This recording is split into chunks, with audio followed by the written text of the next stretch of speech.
Hello students, this is KP sir. I welcome you all on your own YouTube channel As Talks. Today we'll discuss fundamentals. आज हमने fundamentals को discuss करना है। उसमें parts of speech के जो हैं, जैसे पार्ट्स ऑफ स्पीच 8 होते हैं, तो पार्ट्स ऑफ स्पीच के हम 2 लेक्चर में इसको कंप्लीट करेंगे, first and second lecture. Okay, तो first lecture will be noun to verb and second lecture will be adverb to interjection. Okay, यानी फर्स्ट लेक्चर में नाउन से लेकर वर्ब तक पढ़ेंगे और सेकंड लेक्चर में एडवर्ब से इंटरजेक्शन के हम फंडामेंटल्स करेंगे। ओके, एक बात याद रखना कि हर एक वीडियो के लास्ट में हम 4-5 वर्ड्स ऐसे डिस्कस करते हैं और करेंगे कि जो आपके लिए बहुत ही अनिवार्य हैं, जिनको सीखना आपके लिए बहुत ही ज़रूरी है। तो वीडियो को लास्ट तक देखें और 4 से 5 वर्ड्स डेली आप इस वीडियो में सीख सकते हैं। ओके, अब डिस्कस करते हैं इनको।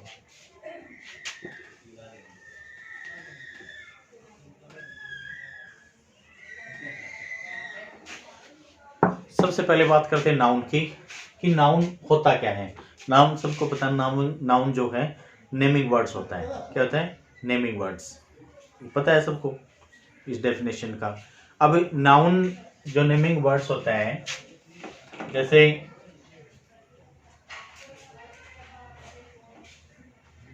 राधा है,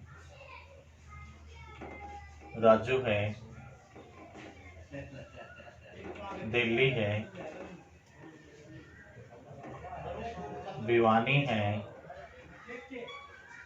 बुक है, पेन है, ये सारे के सारे क्या हैं? नाउन है। हमने अब पढ़ना है नाउन का फंक्शन क्या है, नाउन क्या काम करता है सेंटेंस में, कहाँ मिलेगा, इसको सर्च करना है नाउन को। अब जैसे Radha sang a song,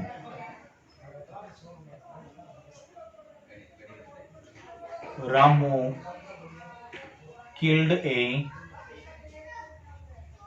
snake। अब देखो, राधा क्या है? नाउन है। सॉन्ग क्या है? नाउन है। ठीक है, अब यहां पर राधा क्या है? नाउन तो है, लेकिन काम किसका कर रहा है? सब्जेक्ट का। सॉन्ग नाउन है, लेकिन काम किसका कर रहा है? ऑब्जेक्ट का।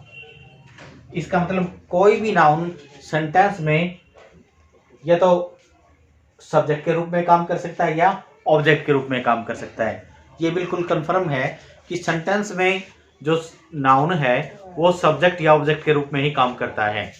ओके, अब यहाँ से प्रश्न उठता है कि भाई सब्जेक्ट क्या होता है और ऑब्जेक्ट क्या होता है। तो सब्जेक्ट और ऑब्जेक्ट क्या होता है? सब्जेक्ट होता है डूअर, यानी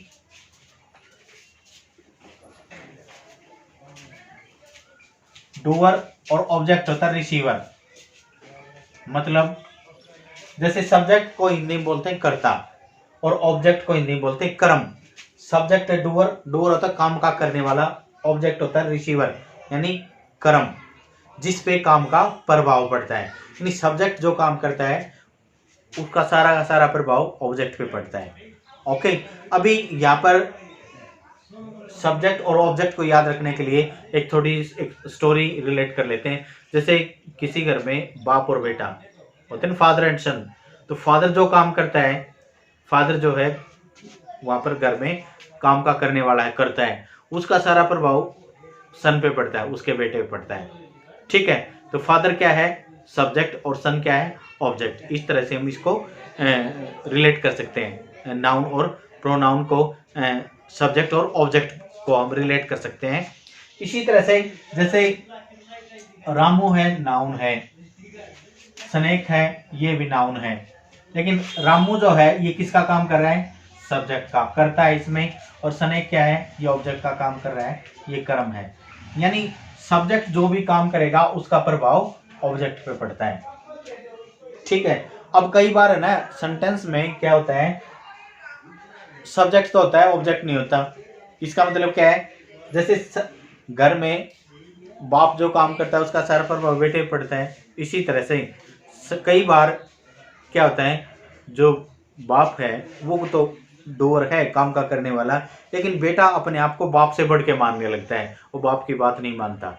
कई बार होता है ऐसे, ठीक है। तो वहां पर जब बाप भी काम का करने वाला डूअर है और बेटा भी काम का करने वाला है डूअर, तो वहां पर फिर कोई ऑब्जेक्ट, कोई ऐसा होता है नहीं जिसका उस काम के ऊपर प्रभाव पड़े, ठीक है। तो इसी तरह से जैसे डॉग्स बार्क, अब यहाँ पर ये नाउन है और ये वर्ब है, इसमें ऑब्जेक्ट है ही नहीं, यानी ये सब्जेक्ट है, तो यहाँ पर केवल करता है, कर्म नहीं है। तो कई बार सेंटेंस में जो है नाउन सब्जेक्ट हो सकता है, ऑब्जेक्ट भी नाउन। यानी यहाँ पर हमने क्या देखा कि जो नाउन है वो कैसे फंक्शन करता है, उसका फंक्शन क्या है, उसका फंक्शन है सेंटेंस में सब्जेक्ट या ऑब्जेक्ट के रूप में काम करना, सब्जेक्ट के रूप में भी और ऑब्जेक्ट के रूप में भी, दोनों जगह वो नाउन काम करता है, ठीक है। ओके,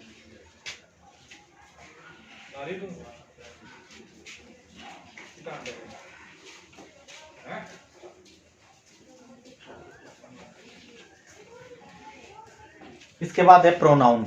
प्रोनाउन क्या होता है? प्रोनाउन वो वर्ड्स होते हैं जिनका प्रयोग हम नाउन के स्थान पर करते हैं। Pronouns are the words that we used at the place of a noun. Pronoun वो वर्ड्स होते हैं जिनका प्रयोग हम नाउन के स्थान पर करते हैं, तो प्रोनाउन कहलाते हैं। अभी देखो इसका मतलब नाउन का फंक्शन क्या था? नाउन सेंटेंस में सब्जेक्ट के रूप में और ऑब्जेक्ट के रूप में काम करता है, यस, है ना। नाउन सेंटेंस में सब्जेक्ट के रूप में भी काम करता है और ऑब्जेक्ट के रूप में भी। जैसे Radha sang a song, Mohan wrote a letter. अभी हमने देखा ना ये कि ये भी नाउन है और ये भी नाउन है, यानी सब्जेक्ट है ये और ये ऑब्जेक्ट है। यहाँ पर मोहन क्या है? नाउन है, और लेटर क्या है? ये भी नाउन है। मोहन क्या है? सब्जेक्ट के रूप में काम कर रहा है, और लेटर क्या है? ऑब्जेक्ट के रूप में काम कर रहा है। इसी तरह से जो प्रोनाउन है, बात कर रहे हैं प्रोनाउन की, कि प्रोनाउन जो है वो भी, क्योंकि प्रोनाउन का प्रयोग नाउन के स्थान पर किया जाता है, यानी बार बार नाउन के प्रयोग से बचने के लिए, नाउन को अवॉइड करने के लिए, बार बार नाउन के प्रयोग को अवॉइड करने के लिए नाउन की जगह हम प्रोनाउन का प्रयोग करते हैं। प्रोनाउन सेंटेंस में नाउन की जगह लेगा तो ये सब्जेक्ट के रूप में भी काम कर सकता है और ऑब्जेक्ट के रूप में भी कहीं भी काम कर सकता है। जैसे राधा की जगह हमने यूज किया सी sang ए सॉन्ग। अब देखो ये क्या है? प्रोनाउन है।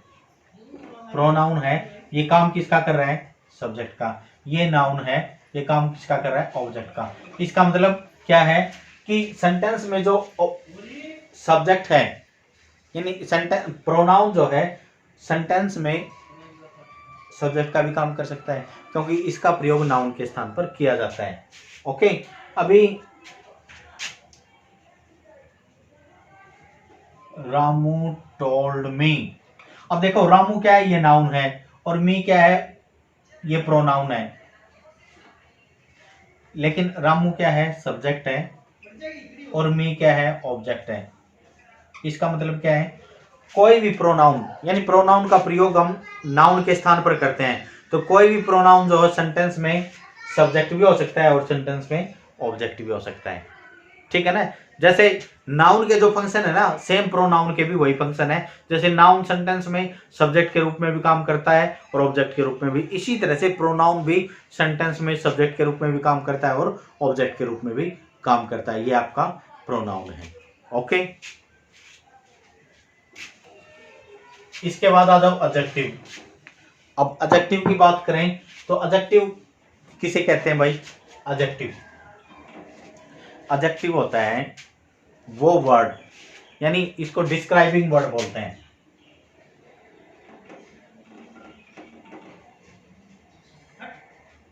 डिस्क्राइबिंग वर्ड्स, एडजेक्टिव्स क्या होते हैं? डिस्क्राइबिंग वर्ड्स होते हैं। A word that qualifies a noun और ए प्रोनाउन, यानी समझो एडजेक्टिव वो वर्ड होता है जो नाउन या प्रोनाउन को क्वालिफाई करता है, यानी नाउन की खासियत बताएगा या प्रोनाउन की खासियत बताएगा, उसको हम एडजेक्टिव कहते हैं। जैसे अब देखो, Ram is a good boy. ठीक है, Ram is a good boy. He is intelligent.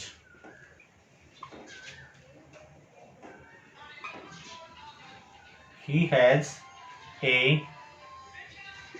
red shirt.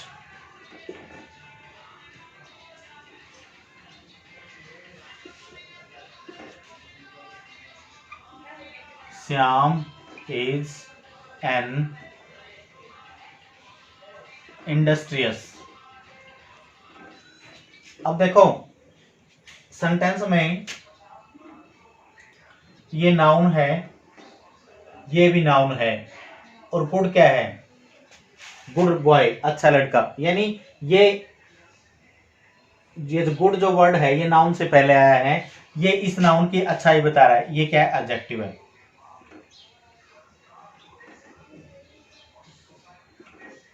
ये गुड जो है क्या है, एडजेक्टिव।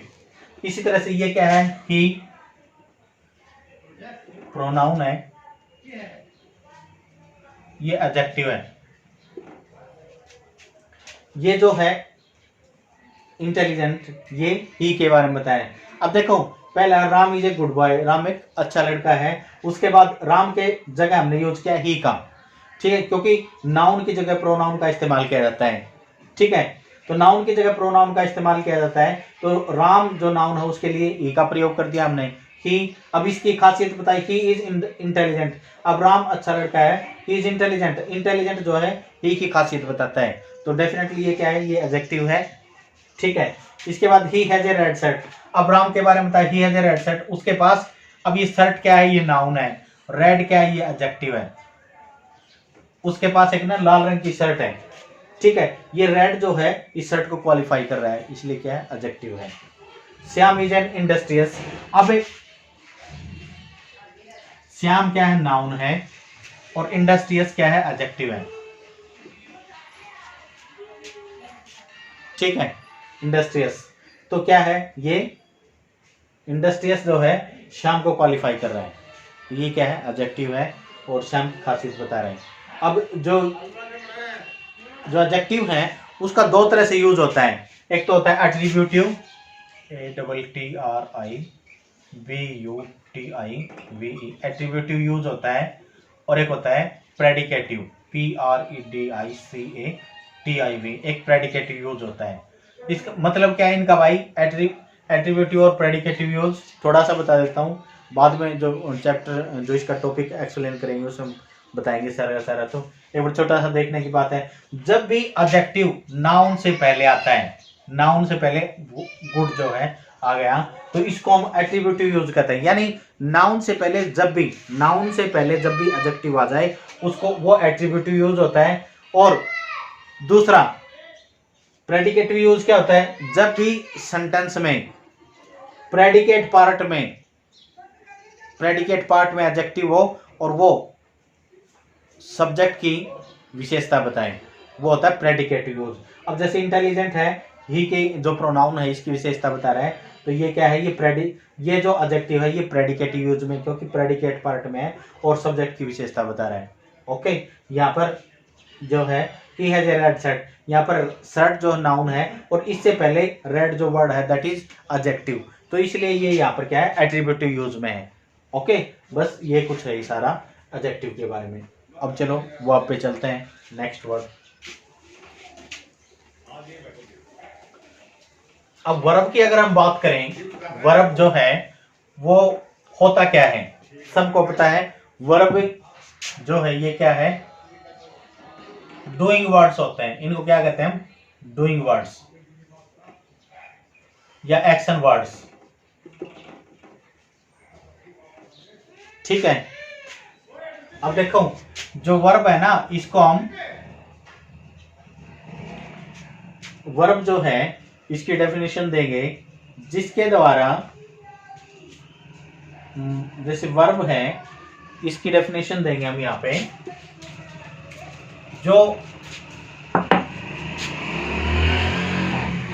वर्ब जो है एक्शन को शो करता है, स्टेट को शो करता है और स्टेलिंग स्लेट और पोजीशन को शो करता है। वर्ब जो है वो एक्शन, स्टेट और पोजीशन को शो करता है। ठीक है, अब एक्शन कोई कार्य, स्टेट अवस्था और पोजीशन यानी किसी चीज पे अपना अधिकार शो करना। देखो जैसे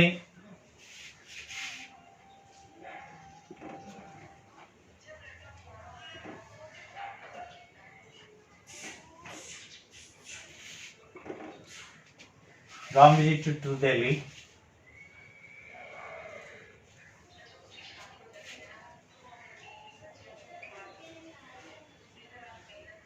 Radhe Shyam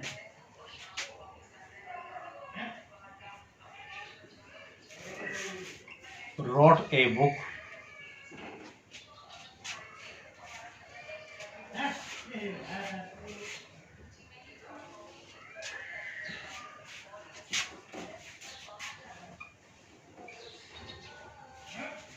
his brother is a doctor, he is a I have a book। अब देखो यहाँ पर ये एक्शन को शो करता है विजिट, और रोट जो है ये भी एक्शन को शो करता है। ठीक है, दोनों वर्ब जो हैं वो एक्शन को शो करती हैं। और इज क्या है, ये स्टेट अवस्था को बता रही है। ये जो वर्ब है इज, ये स्टेट को बता रही है, अवस्था को। ठीक है, his brother is a doctor. अगला ही इज इल, वह बीमार है। तो इज जो वर्ब है, ये जो वर्ब है ये भी स्टेट को बता रही है। और I have a book, have क्या है यहाँ पर, ये पोजीशन को, अधिकार को बता रहा है। ठीक है, तो वही बात है, आई क्या है इसमें, प्रोनाउन है, और बुक क्या है, ये नाउन है, और हैव क्या है, ये वर्ब है। ओके, तो वर्ब ये होती है जो एक्शन, स्टेट और पोजीशन को शो करती है, वो वर्ब कहलाती है। ओके, अभी कुछ वर्ड्स हम डिस्कस करेंगे। जैसे ना, एक वर्ड है पुट और एक है कीप। दोनों का मतलब क्या है, रखना। दोनों का मतलब क्या है, रखना। एक होता है हियर, एक होता है लिसन। दोनों का मतलब है सुनना। एक होता है वॉइस, एक होता है साउंड। दोनों का मतलब क्या, आवाज।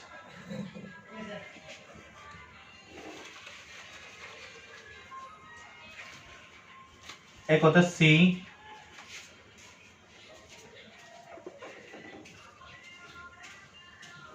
वॉच और लुक।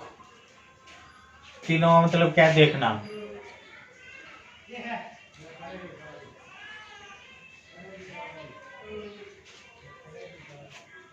ठीक है, अभी देखो पुट और कीप दोनों का मतलब रखना होता है, लेकिन दोनों का प्रयोग कैसे करेंगे। देखो पुट और कीप का ये है, कीप का मतलब होता है फिजिकल और non physical.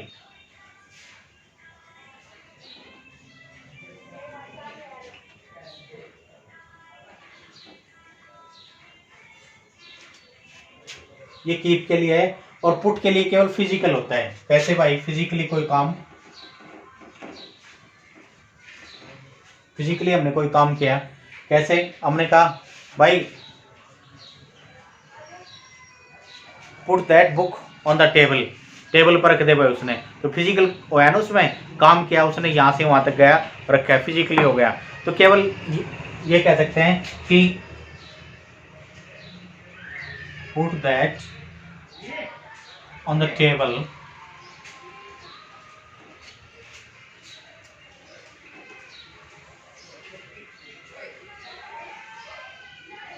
Put my bag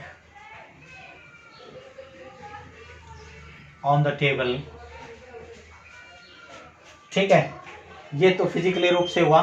keep का मतलब क्या होता है, हम किसी से, कीप का मतलब भी कीप इट विद यू, अपने पास रख भाई इसको, है ना। Keep that bag with you, इस बैग को अपने पास रख ले। Keep that pain with you, इस पेन को अपने पास रख ले।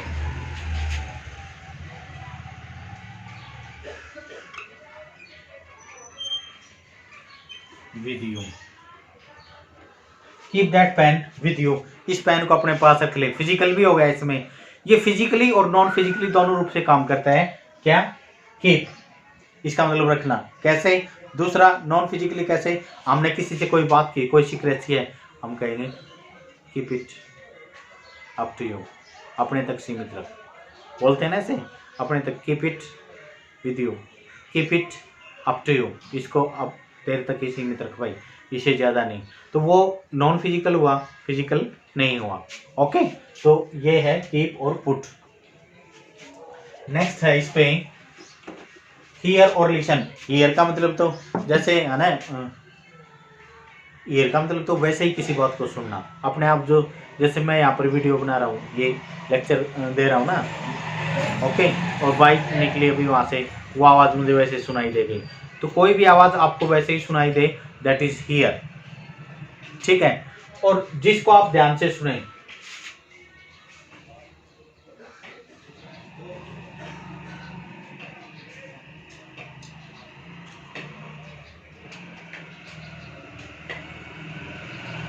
when I heard your voice I was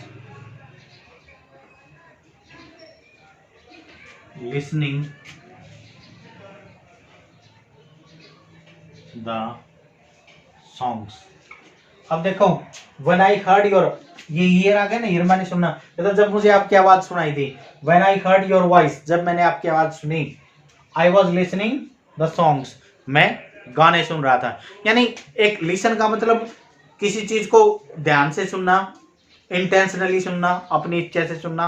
और हियर का मतलब होता है वैसे सुन जाना। जैसे कोई हम कोई काम कर रहे हैं, साइड में कोई आवाज आ रही है, तो उसको हमने सुन लिया। ओके, ये है हियर और लिसन। अब अगला जो है, इसके बाद है वॉइस और साउंड। वॉइस और साउंड, देखो दोनों का मतलब आवाज होता है। वॉइस क्या होती है और साउंड क्या होती है। देखो साउंड तो भाई जो ये स्पीकर वगैरह की जो आवाज होती है ना, उसको साउंड बोलते हैं हम। ठीक है, और वॉइस, वॉइस के लिए लिविंग बीइंग, यानी वॉइस जो होती है उसके लिए हम यूज करेंगे living being.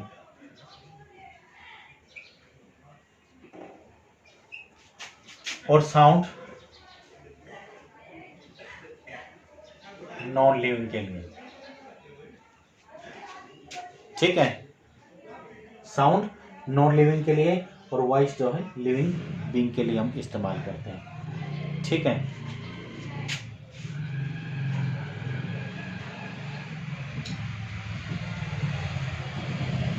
when I heard your voice at the same time there was another sound।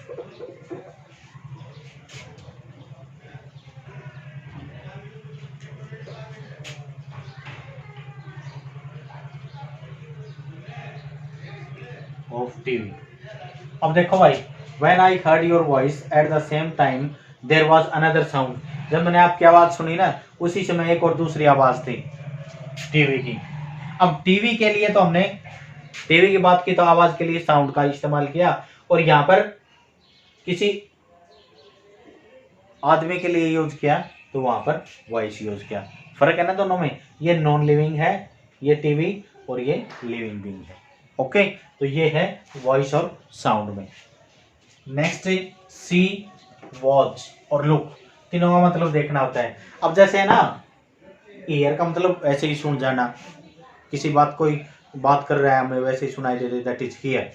अब वो तो हियर होता है। इसी तरह से सी का मतलब अचानक हमें कोई वैसे दिखाई, बिना इंटेंशन के कोई दिखाई दे जाए कोई चीज, तो दैट इज सी। वॉच का मतलब होता है, वॉच मूविंग ऑब्जेक्ट के लिए हम इस्तेमाल करते हैं, जैसे वाचिंग मूवी, उसमें मूवी में जो चित्र है ना वो चल रहे होते हैं। ओके, सो उसके लिए हम वॉच का इस्तेमाल करते हैं। और लुक माने देखना, लुक का मतलब कहते हैं look at the map, look at the picture, यानी किसी पॉइंट को फोकस करना, that is look, look at the map.